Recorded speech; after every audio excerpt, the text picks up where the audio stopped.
If I know anything about keychain lights, it's that they belong on a keychain. Banggod let me review the new Astrolux M01.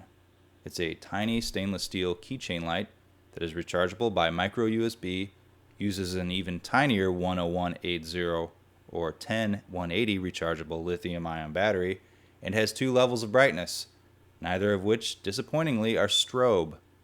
So you'll need to supply your own micro USB cord and charging brick, or just steal one from a coworker. The M01 is available in 2 tints, a cool white XPG2 emitter or a more neutral white tinted Nichia emitter option. I'm more of a fan of the Nichia because I prefer neutral tints to cool ones, and the M01 has a nice diffuse beam pattern due to its optic, so it's great for close-up tasks like going through other people's stuff. So let's go over the basic dimensions on the light and see if it's the right size for you or your keychain. Here's the diameter, the overall length, and the weight with the battery. So to get started, you'll need to get drunk first. Okay, you really don't need to do that. Then open the package, unscrew the tail cap, pull the sticker off the battery, put it back together, then unscrew the head to reveal the charging port and charge that piece. Charging takes an hour or less, depending on how dead or alive the battery is. Red means it's charging, green means it's charged. Cool, screw it back together to marvel at its keychaininess. Its operation is simple because it has a twist operation. Screw it till it's turned on. Also, wine usually helps, although technically relationship jokes might have the opposite effect. The first mode you get to is low mode. Continue screwing and you'll get to high.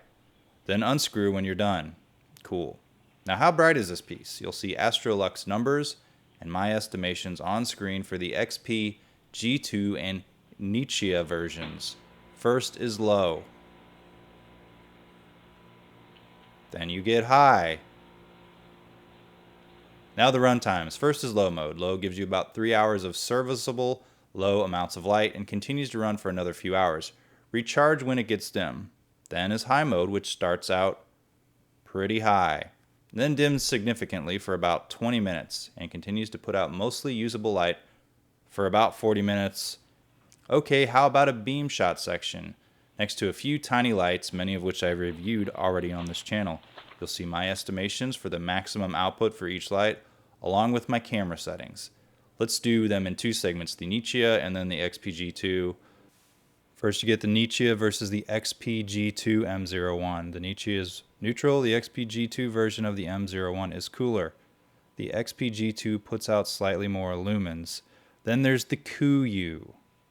It uses a slightly more neutral XPG2 emitter, so the output reads slightly lower, but it's still not quite as neutral as the M01 Nichia. There's the Reyes then, the C01, which I reviewed a while back. It uses a Nichia emitter too, a different one, but still a Nichia, whatever.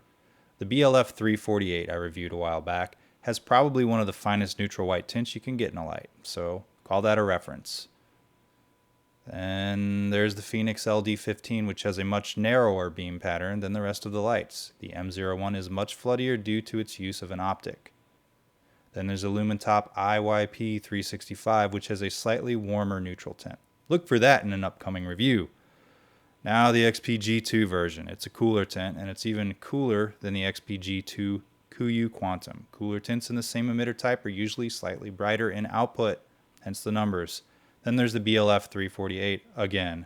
Great tint, simple light, although my BLF 348 from the second run has a sucky tail switch. This is from the first run, by the way.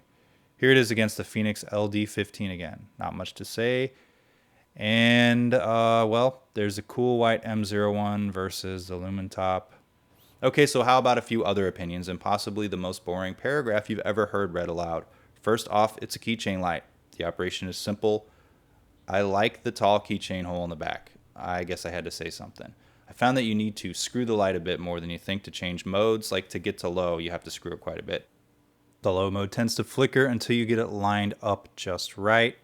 The high mode really isn't finicky. The tint is nice even though life is sometimes hard. That is on the Nichia version, which I prefer. One thing to watch out for is the contact board. It's that little triangular thing inside the head. I had a weak solder point and the board fell off. Touching it up on that one point where it's attached should help.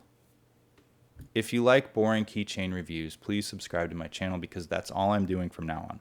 Like my video, leave a comment, preferably not about a keychain light.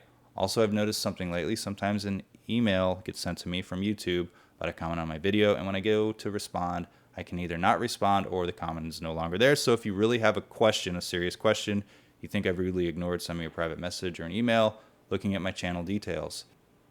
Banggod sent me this light for review, so there's that, and thanks for watching.